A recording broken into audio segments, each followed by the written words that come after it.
Hello, RDs and RDs to be. Welcome to the RD Exam Ready podcast. My name is Zak Kaesberg, your tutor, your coach, your guide along the path to passing the CDR exam.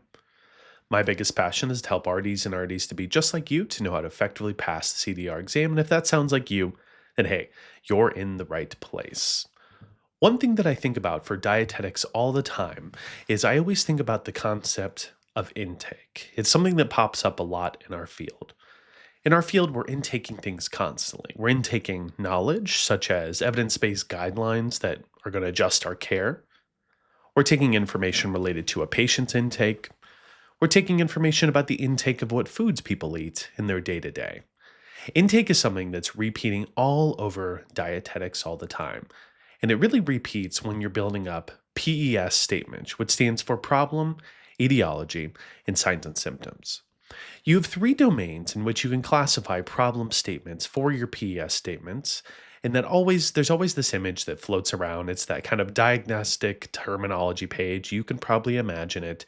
I saw it in my internship, different rotations, different online resources. What this is it helps you to kind of build up your problem statements. And one essential part about being a dietitian is being able to choose a good problem statement, especially when we know someone's nutrition status is affected by so many different factors. At the same time that someone could be struggling with their intake, they also could be struggling with something like their social status, right? They can even be interrelated together, and this can make it very difficult to sort through and choose a correct problem statement. What I'd like for us to do today is do some practice together in sorting through clinical situations and finding out what the best problem statement is going to be. We can probably expect that there's going to be one or several questions on the exam about choosing problem statements or just building up PES statements in general. But it does bring together a good conversation about the different information that's used in PES statements, the problems, and how you build them correctly to ensure that you're choosing the best problem statement for that patient. Before you practice with these clinical situations, I want to emphasize and remind you of something. When it comes to problem statements with your three domains, you have the intake, clinical, and social and environmental as your third domain, or behavior environmental as it's known. Intake being specific to the intake of something specific, whether it's kilocalories, macronutrients, micronutrients, fluid, nutrition support, whether it's enteral or parenteral. This is all making sure that you're getting enough or too much of intake of something.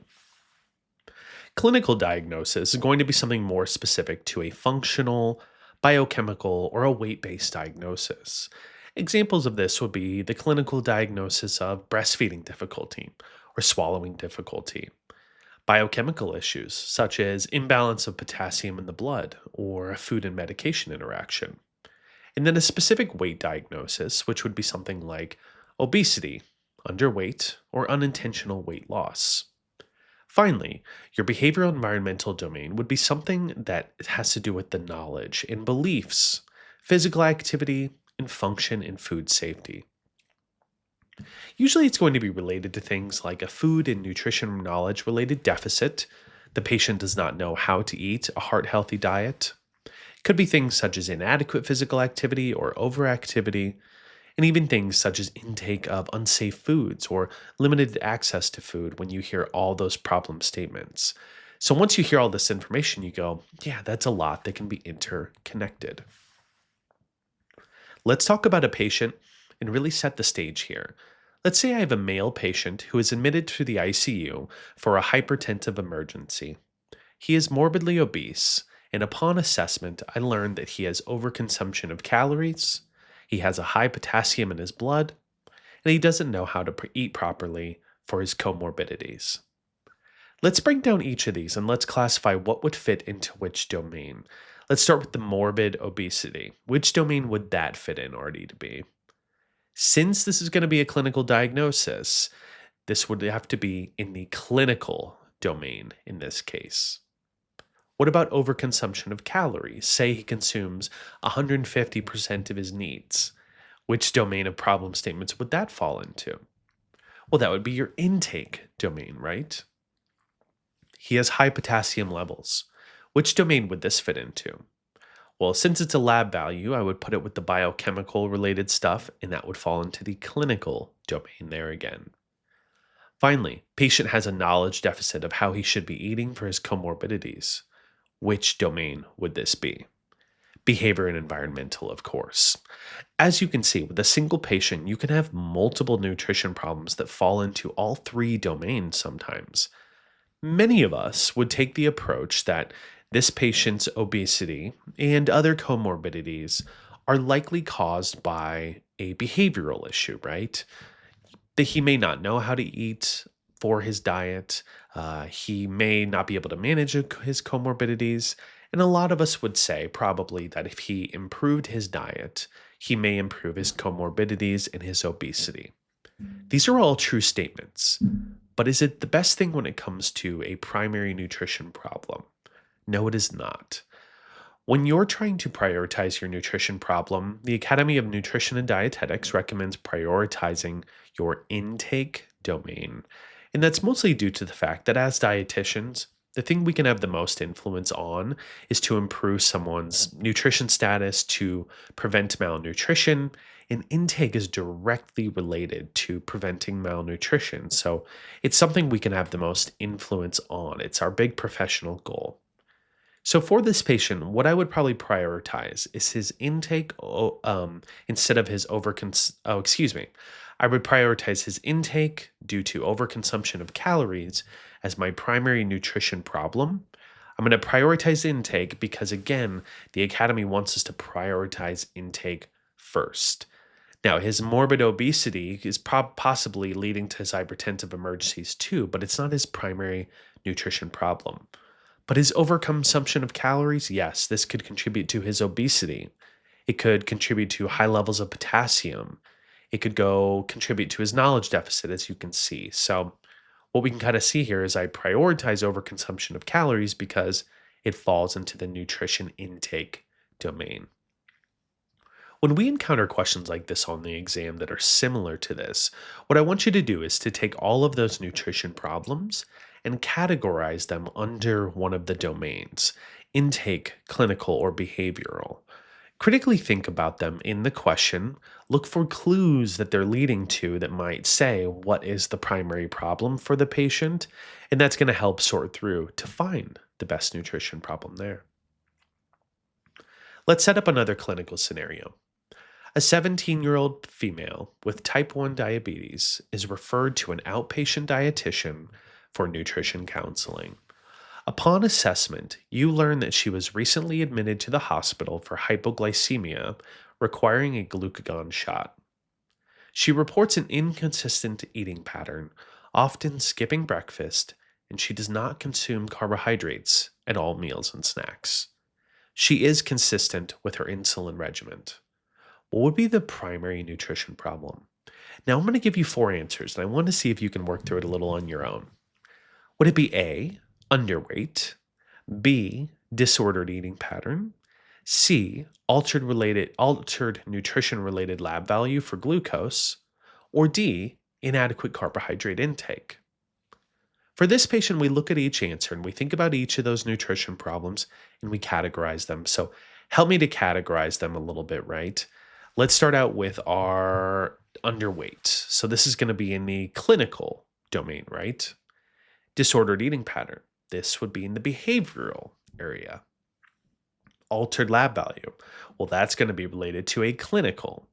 And then finally, inadequate carbohydrate intake. That's going to be intake related. So you see how all these connect in there.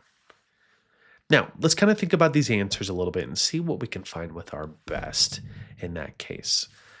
Now, I want to break down each answer. Let's start with the underweight. We know that that's going to be in the clinical domain. When I look at the question, did the question say anything about the patient being underweight? It's going to be a 17-year-old, referred to the dietitian, has type 1 diabetes.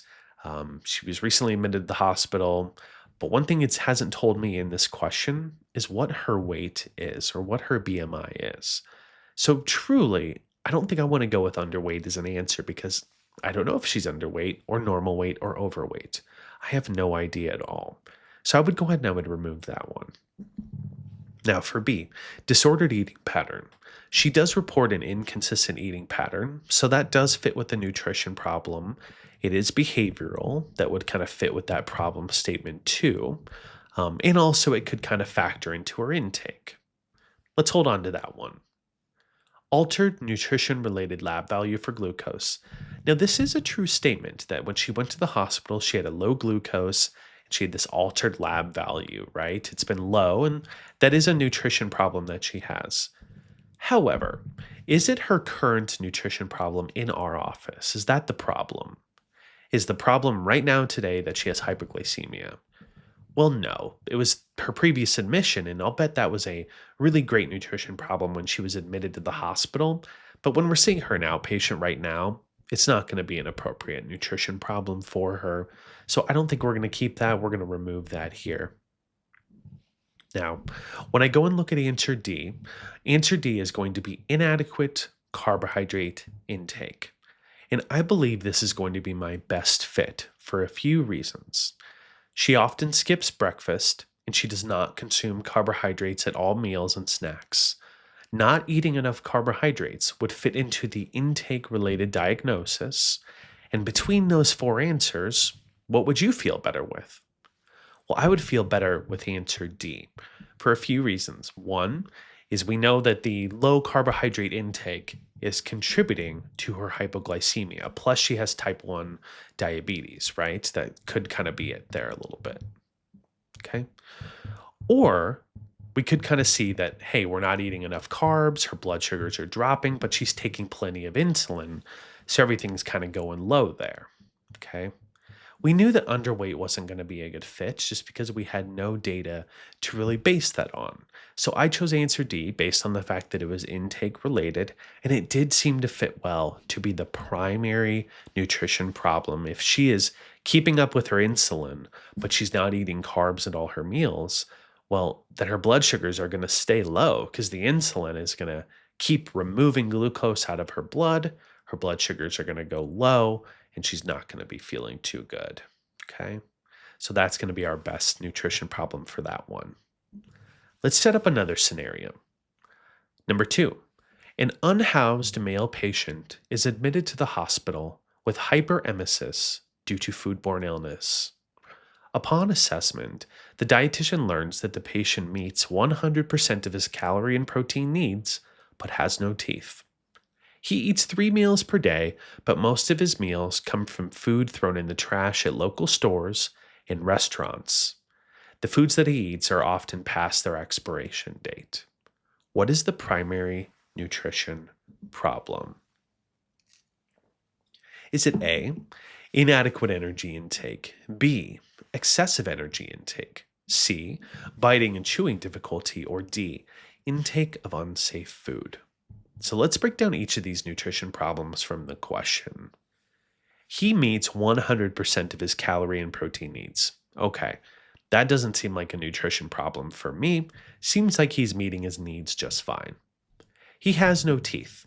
Okay, that's a nutrition problem of chewing difficulty, which could affect his intake of macro and micronutrients, specifically things even like fruits, vegetables, and meats, for instance. Most of his meals, he gets 3 meals a day here, and most of his meals come from through food thrown in the trash and food that he eats that's past expiration.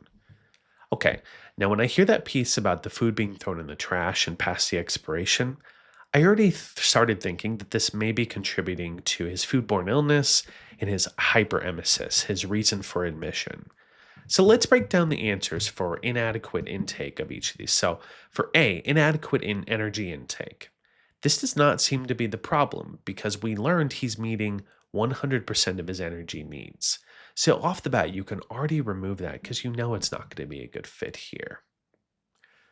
Biting and chewing difficulty. Yes, this is a nutrition problem he's having. I'll hold on to that as it is a positive diagnosis. C, intake, okay. Oh, B was excessive energy intake, and C is biting and chewing difficulty. So for B, excessive energy intake, we also learned that he's meeting 100% of his needs. I don't think he's having an obesity issue here.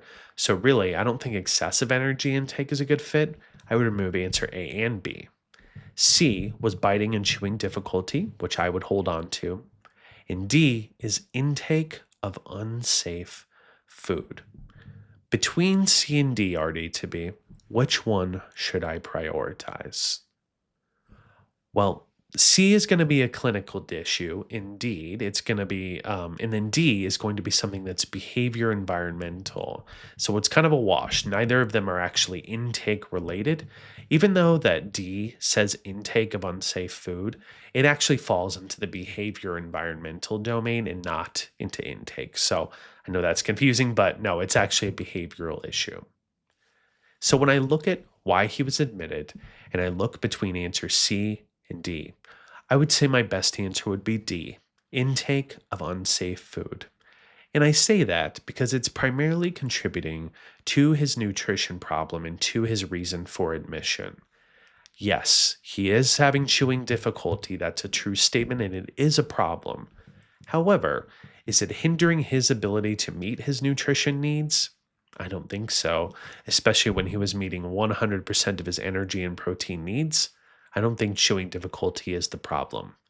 In this case, I would choose D, intake of unsafe food, as my best fit.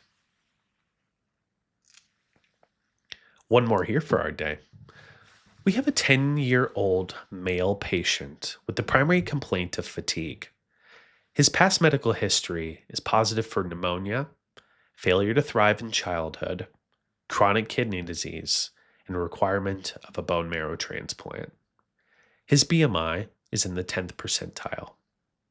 His labs are as follows: mean corpuscular volume of 70 FL, hemoglobin of 9 grams per deciliter, and hematocrit of 30%. After speaking with the patient's parents, you learn that he consumes minimal fruits and vegetables. He does not like meats, but he does consume some rice and carbohydrate foods at dinner. Which of the following would be an appropriate PES statement?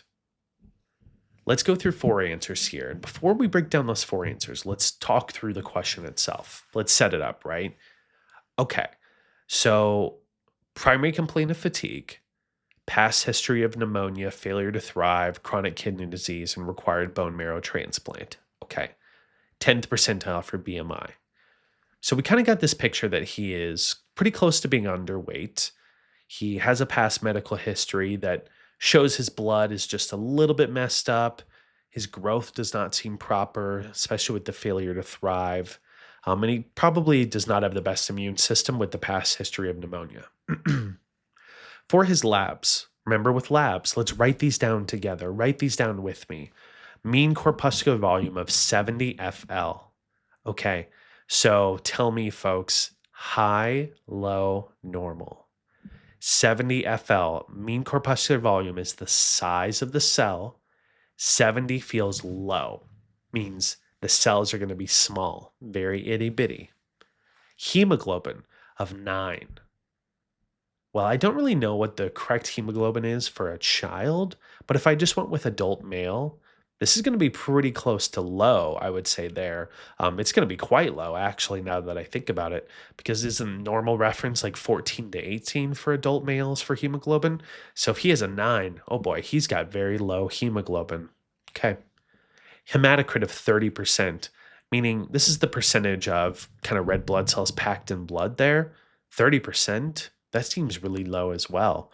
I think normal for an adult male would be like 45 to 55. And if his is 30, that feels awful low there. So basically, all of his blood labs are pretty low, which is going to point us towards something here. Okay.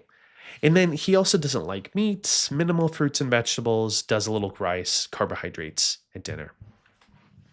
Now, I'm going to give you these 4 answers, and I want you to kind of really sort through and see which is your best one here. For A, inadequate mineral intake for iron related to not choosing iron-rich foods, as evidenced by diet low in heme iron with MCV of 70, hemoglobin of 9, and hematocrit of 30%. We'll come back to that. B, inadequate energy intake related to fatigue, as evidenced by patient report of fatigue and bone marrow transplant history. C. Inadequate protein intake related to not choosing protein rich foods, as evidenced by fatigue. Or D. Underweight related to underconsumption of calories and protein, as evidenced by BMI in the 10th percentile. Okay, let's read through those answers a little bit and let's go through and see if we feel good, bad, or just questionable on them. It all needs to connect back to what we think is going on with this patient. 4A, inadequate mineral intake of iron related to not choosing iron rich foods, as evidenced by diet low in heme iron with MCV of 70, hemoglobin of 9, and hematocrit of 30%. So let's ask you, students, do you think this patient has anemia? Yes or no? Look at those labs. MCV of 70, low. Hemoglobin of 9, low. And hematocrit of 30%, low. Yes, this patient does have iron deficiency anemia. He certainly does, especially with those labs. Either he's bleeding out somewhere or he has iron deficiency, one of the two. I would say answer A is a pretty good answer, and I like that it's intake related. And it does kind of fit with those signs and symptoms towards that problem statement. I'm going to hold on to that, but I want to see about these other three answers. B, inadequate energy intake related to fatigue, as evidenced by patient reported fatigue and bone marrow transplant. Well, there's nothing in the question that says he has inadequate energy intake. If he's not getting enough calories, that could be why he's tired, but we don't necessarily know this. I would feel I want to get rid of answer B. C, inadequate protein intake related to not choosing protein rich foods, as evidenced by fatigue.